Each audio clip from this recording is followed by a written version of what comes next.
Buffalo up there at number 3, the Steelers 4, and the New Orleans Saints 5. Those are the ESPN.com power rankings. But on this program, there is only one set of rankings that matter to us. Those are done every week by our Ryan Clark. RC, the floor is yours.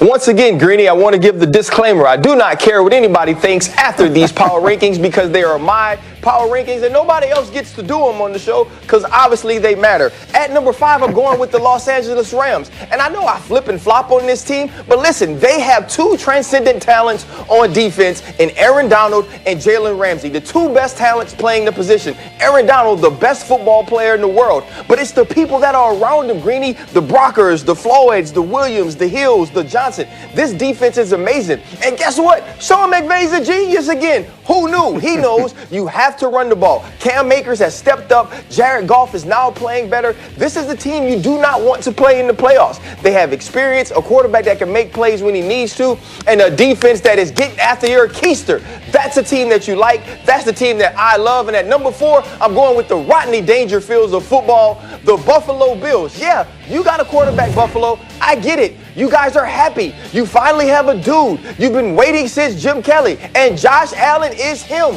You might as well call him Himothy because he is flat out balling. This dude is in the top of the AFC quarterbacks. I think it's Patrick Mahomes, Deshaun Watson, and then Josh Allen. You know why? Because of Stephon Diggs, the dude that's on the cover of ESPN right now. He's flat out going crazy. He took over the game against the Pittsburgh Steelers early in the second half, and when he took it over, he was talking to them about taking it over, and there was nothing that you could do with them. You got a defense that's getting more opportunistic, a pick 6 last week, another pick by Levi Wallace, and one of the best corners in the game, Trey White. This team is going to be tough to beat in the playoffs. At number 3, I'm going with that bad man Stephen A. always talks about, and that's Aaron Rodgers and the Green Bay Packers. Aaron Rodgers is going to win the MVP.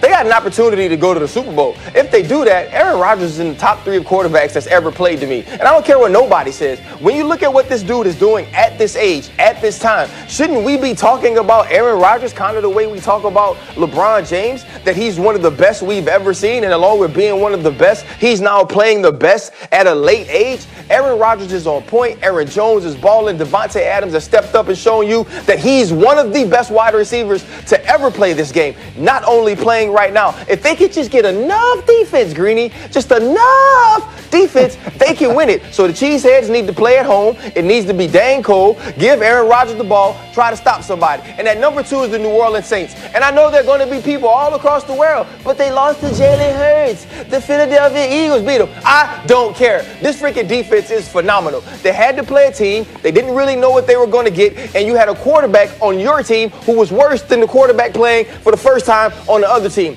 When Drew Brees gets healthy, when this team is playing defense at the clip that we've seen it, and when Alvin Kamara gets back into it, I'm not sure why Sean Payton has gone away from that. This is one of the best teams in football. I feel like when this team stands across from the Kansas City Chiefs this weekend, they'll know that defensively we can play with Patrick Mahomes. We can play with Tyreek Hill. And I don't think many teams can say that, especially when they have a quarterback like Drew Brees who will not be scared of the moment against this team that's number 1, the Kansas City Chiefs. And I know, last week, guys, I messed it up. I said I was going to come on here and I was going to do smart things and I was going to move the Kansas City Chiefs down, even though I believe in Patrick Mahomes more than I believe in anybody in the world other than Justin Tucker. And I was wrong. Sometimes I'm wrong. But people couldn't tell me I was wrong because it was my god-darn rankings. But listen, you saw Patrick Mahomes last week. You know what we talked about all Monday? The awful game Patrick Mahomes had that moved Aaron Rodgers into the MVP lead. He threw for 393 yards, people. He had 2 tubs, people. They won the game. But that's how good he is, right? When he throws for 393 because somebody tips a pass and Byron Jones actually finally gets an interception, now we want to think he's not as great. She lies, you tell. Patrick Mahomes is the man. Kansas City is the team.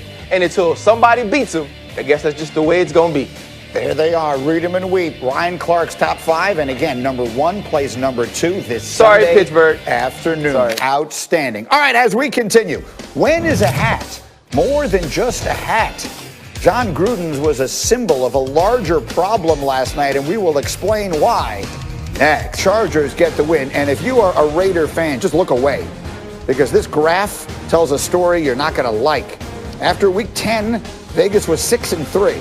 they had a 73% chance to make the playoffs. That has now dropped below 5% after yesterday's defeat. And as we bring our football crew into the conversation, we say good morning for the first time to Mark Sanchez, who joins us, getting up early with us from Southern California. Mark, thank you for doing that. But RC, I'm starting with you because we just said it. 4 weeks ago, the Raiders were the talk of the town. What has happened and how much of the responsibility for it goes to the head coach? You know what? I was a little harsh on John Gruden early on about his hat, and I'm going to take that back because think about it, guys. Which one of us wouldn't want to be back in 2019? Because that's what all he wanted to do. He wanted to put on his Oakland hat and feel like he was back in last year.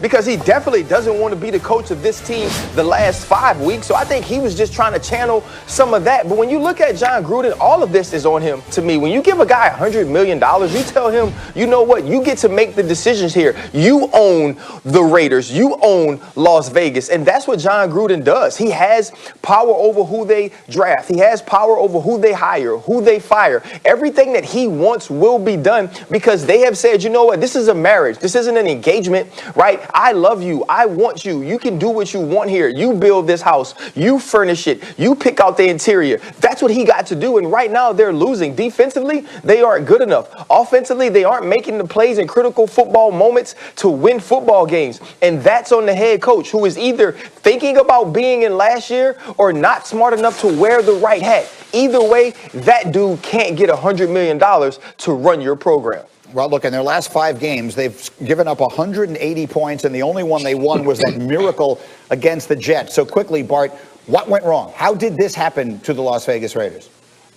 Well, I think they're right on schedule. Listen, I understand that they're 3 years within the program. They got a lot of work to do, and I think it falls on Mike Mayock and some of the people that he passed up. Getting Henry Ruggs with the opportunity to maybe get Jefferson, maybe get Chase Claypool. He's passed on some really good football players. Going to get Colin Farrell when they could have drafted Montez Sweat. And now you're starting to see the ramifications of that. As Colin Farrell only has 6.5 sacks in his career, they have to do a better job in giving him better pieces. And I don't know if that falls on the feet of John Gruden or if that falls on the feet of Mike Mayock. But they have to come together and get better players. But at least we know what the Raiders are. They're a fast, physical football team. They missed trying to get a Tyreek Hill clone in Ruggs as he's struggling as a rookie. And they have to do a better job in getting him better pieces. But I think the program is on schedule. They just maybe a year behind as they had to get rid of Cooper and Mack, and they haven't replaced those guys.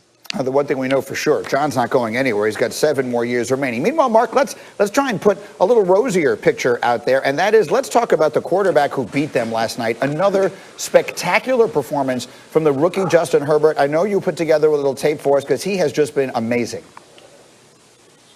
Yeah, absolutely, Greeny. And really, let's get these negative Nancys out of the way, man. All the bad stuff going on. Tell me something good, okay? How about Justin Herbert? He's playing his butt off, man. And watch this clip from last night. This is the game-winning throw. Troy Aikman already circled the cornerback, but this is quarters coverage. RC and Bart, you know what's going on here. These guys each have a quarter of the field, and when it's quarters like this, number 1 and 2 go vertical, that cornerback, he's got the post, the deep post, and the deep go. That is it. That's his only job. Keep everything in front of you. And Justin Herbert sees that his receiver, Guyton, gives him a move, gets behind him, and he's staring down the barrel, about to take a shot, and still delivers this ball. I'd love to see him throw it just a tick sooner and get this ball in the end zone and walk off with a touchdown and a win. But that was a great recognition by him as a young player. He's having a sensational year. He is super quick because you cover the college game for us and you live there in Southern California. Has he surprised you with how great he has been this season? There were so many questions coming in. Has he overperformed relative to what you expected as a rookie?